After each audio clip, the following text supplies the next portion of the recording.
Very good evening to all our viewers. Thanks for joining us here on this Sunday edition of the Urban Debate. I'm Afrida Rahman Ali. Our top focus at this hour is on the ambush on our security forces in Chhattisgarh that took place last afternoon. 22 security personnel lost their lives in that ambush. A group of estimated 400 Maoists had ambushed the security forces, leading to the killing of 22 security personnel and injuring several others at the Sukma-Bijapur border in Chhattisgarh. This was an anti-Naxal operation that was launched by a strong contingent of 1,500 troops drawn from the CRPF, the Cobra unit of the CRPF and the Chhattisgarh police.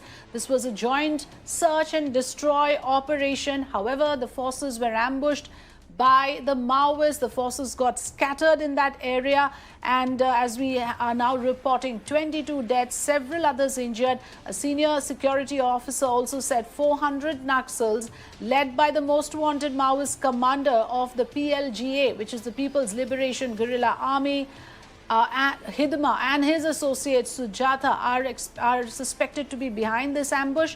The area where this ambush took place is supposed to be a left-wing stronghold.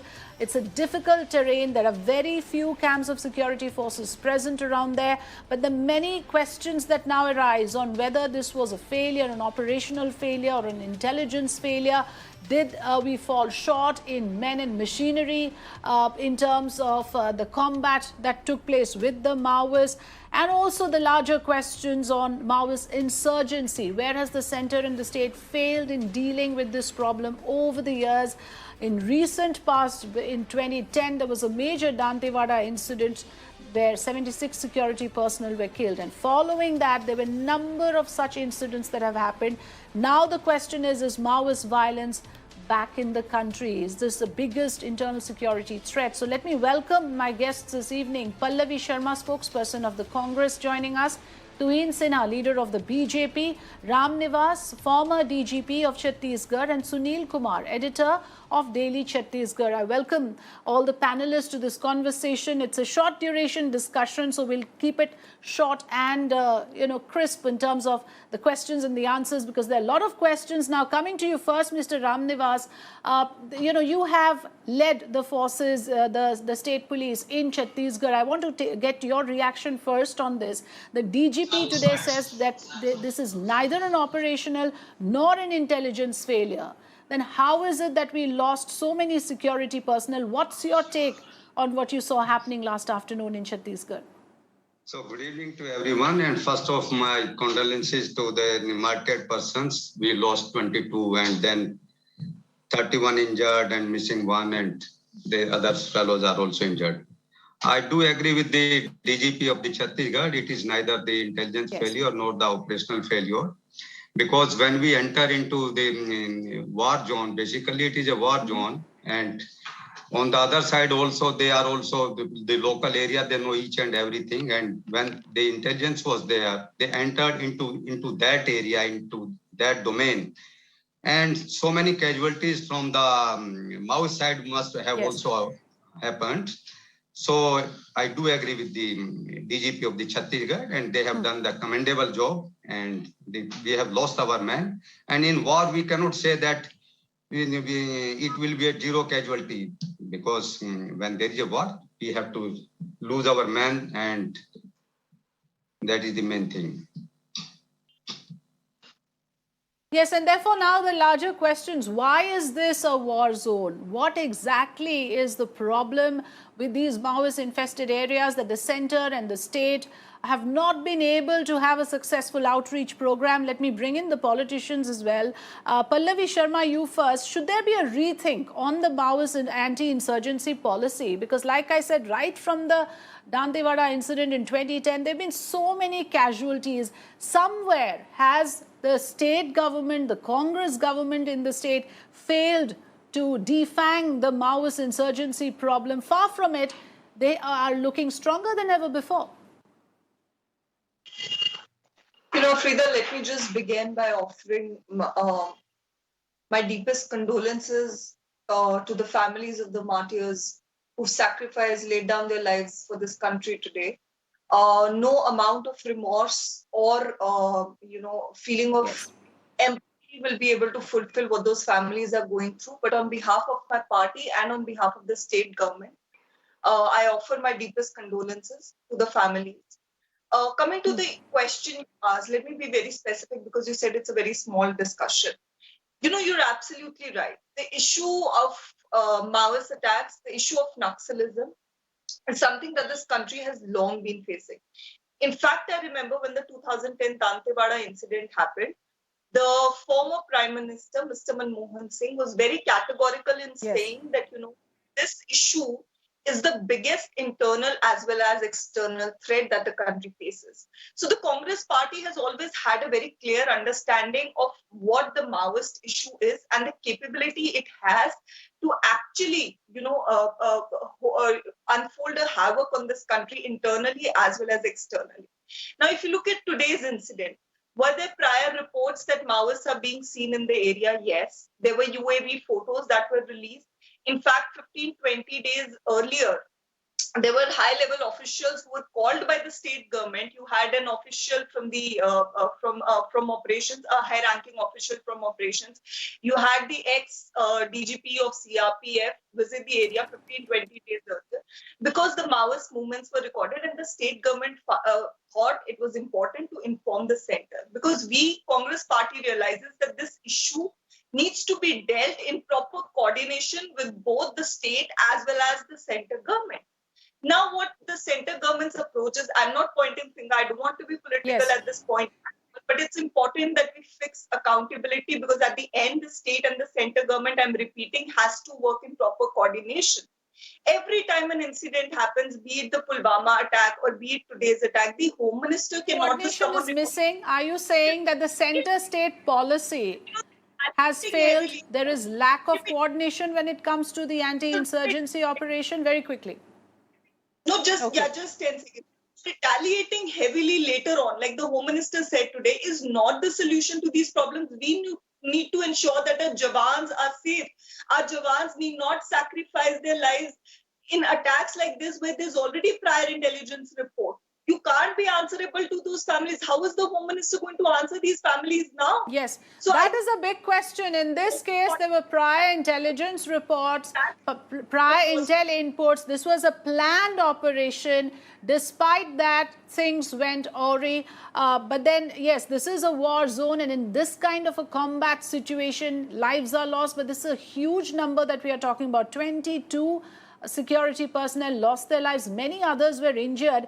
Before I go across to Tuhin Sinha, let's listen into what the Home Minister said after he took stock of the situation in Chhattisgarh. There's a meeting, in fact, happening even as we speak with the top security officials. Let's listen into Amit Shah first.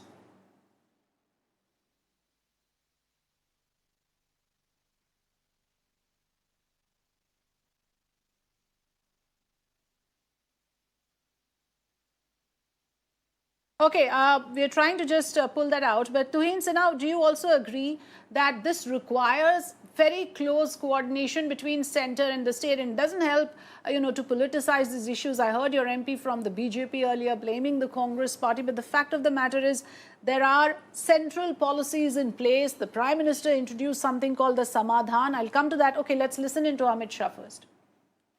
जहां तक आंकड़े का सवाल है, मैं अभी कुछ कहना नहीं चाहता क्योंकि अभी सर्च ऑपरेशन चल रहा है, मगर दोनों ओर का नुकसान हुआ है। हमारे जवान शहीद हुए हैं। मैं उन सभी जवानों को श्रद्धांजलि भी देता हूं और उनके परिवारजनों को और देश को इतना विश्वास दिलाना चाहता हूं कि जवानों ने अपना खून जो देश के लिए बहाया है वो व्यर्थ नहीं जाएगा। हमारी लड़ाई और मजबूती के साथ और मक्कमता के साथ और तीव्रता के साथ इन नक्सलियों के खिलाफ चालू रहेगी और हम इसको परिणाम तक ले जाएंगे। धन्यवाद।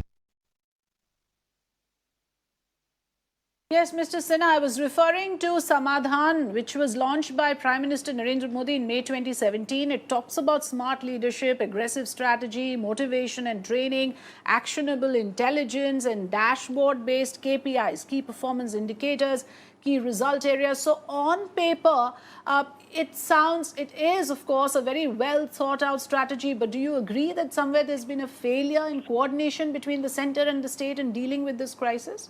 Well, Afrida, first of all, my heartfelt condolences to the family members of all those killed in the Naxal violence yesterday. This is an absolutely reprehensible act, which, as the Honorable Home Minister said, will be avenged sooner. Now, we are ideologically committed to the eradication of Naxalism, and that explains in an answer provided to the Rajya Sabha in February this year, February 11 to be precise, there has been a reduction of 47% Naxal incidents in the last 5 years compared to the intervening period between 2010 and 2014, and now it is restricted to 53 districts as compared to 76 districts in between 2010 to 2014. Having said that, yes, this one-off incident is a big blot, it's a blow, but we need to understand that, certain political parties which don't have a stand on Varavar Rao and the left ecosystem which excels in television, on your studio, people like John Dayal and Sumit Chopra, who always extend their support to these people, are equally to blame. We are committed to the eradication, and I would give you the example of Jharkhand, which was equally worst affected district. In the 5 years that we were in power between 2014 and 2019, not a single major incident had taken place. So this will be curbed, and I don't agree it was an intelligence failure. It has been specified it was part of an ongoing operation. There are larger number of Naxals which have been killed, which you will come to know in a date or two.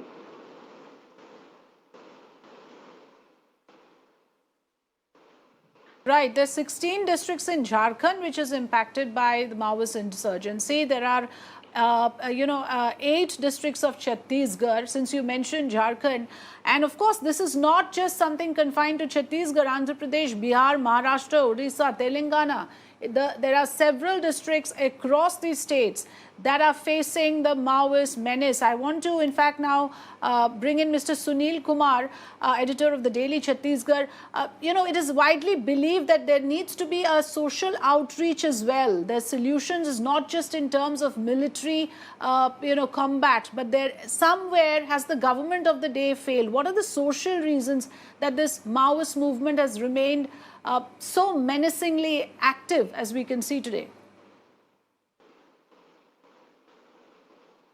You see, all along, the language being spoken on television channels or in government meetings, even in print media, is a war zone, lost terrain, reclaiming the lost terrain, battle, losses on both sides. So this is the language.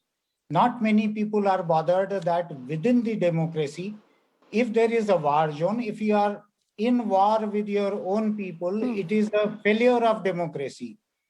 And instead of speaking the language of confrontation and the different security forces working in coordination and sync and fighting and killing Naxals, going for encounters, that is not going to deliver any victory in democracy. For last more than 30 years, I have been personally witnessing violence in Bastar, Naxal violence, Maoist violence in Bastar, the same amount of corruption in Bastar going on, whether it was undivided Madhya Pradesh, whether it is Congress-ruled Chhattisgarh, whether it is a 15-year-long BJP rule in Chhattisgarh, the same magnitude of corruption is going on in those areas. But do you agree with what Mr. Tuhin Sinha said, that there is a political party and their leaders who are equally responsible for the kind of narrative they build around certain issues?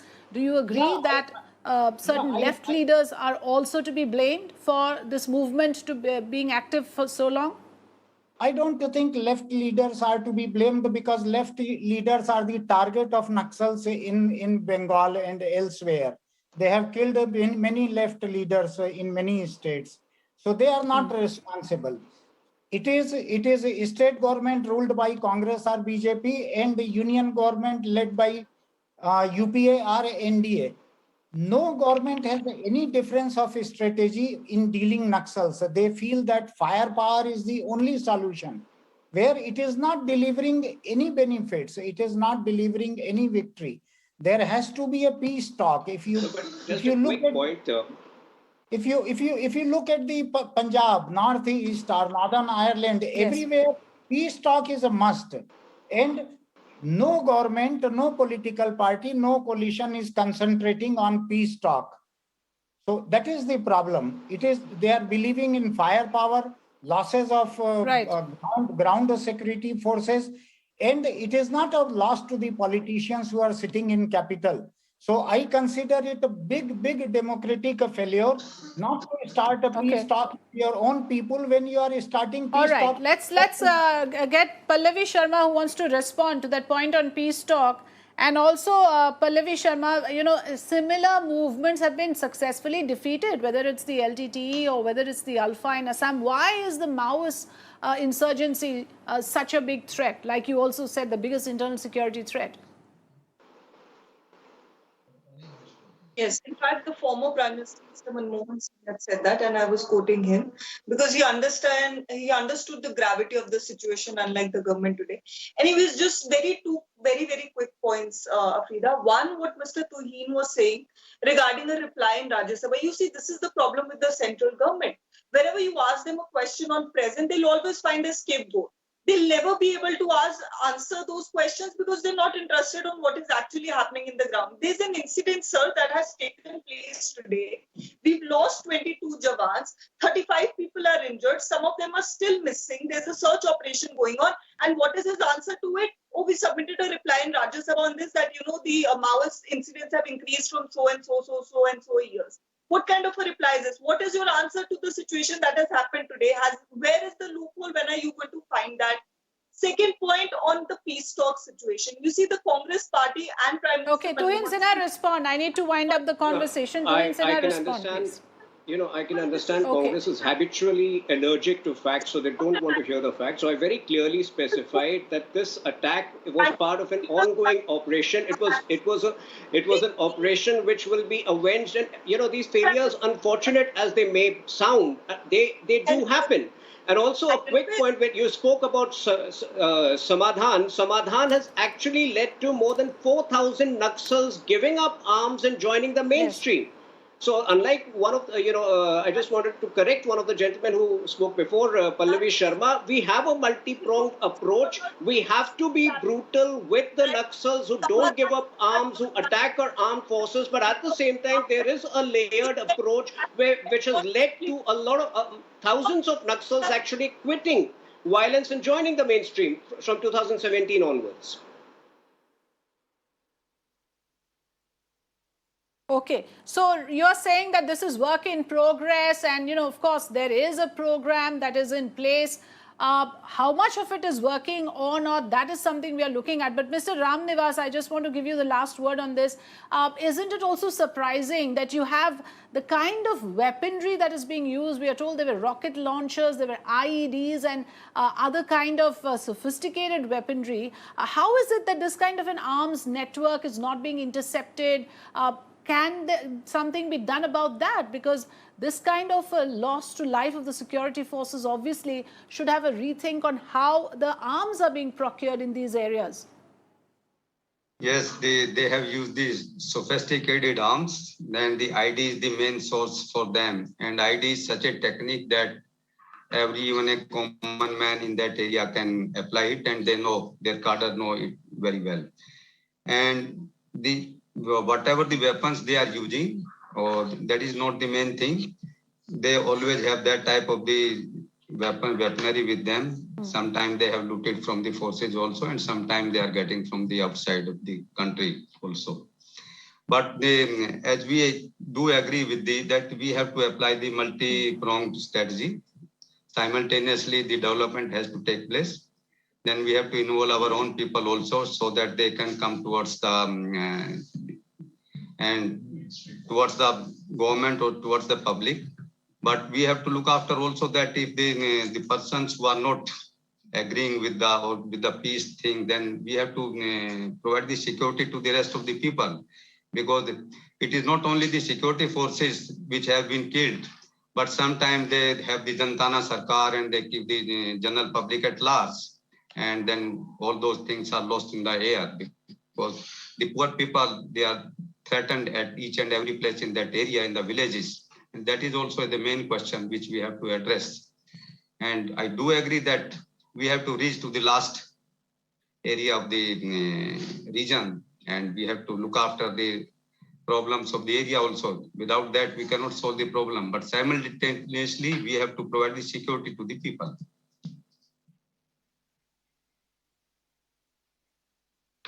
Absolutely. Sunil Kumar, closing comments to you.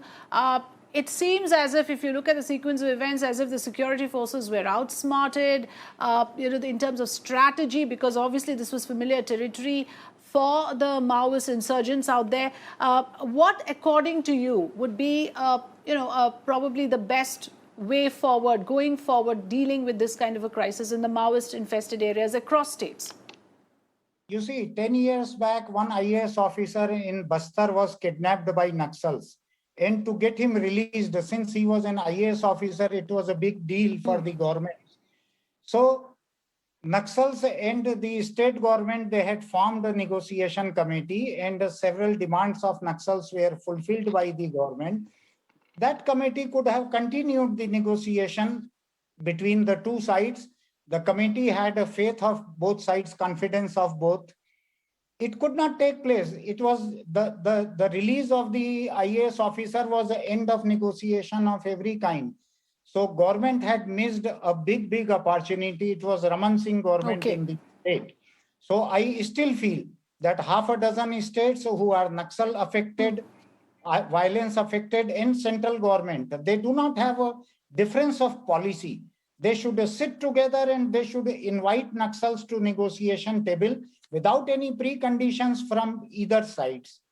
Today, this confrontation is going on, and only the ground troops are getting killed. Only the innocent Naxals, innocent villagers, and some Naxals are getting killed. This is not delivering any fruits. This is not any success. So it has to be a peace talk. It has to be initiated by all 6 states and central government together. And the central government should take a lead in peace talk if it believes in peace.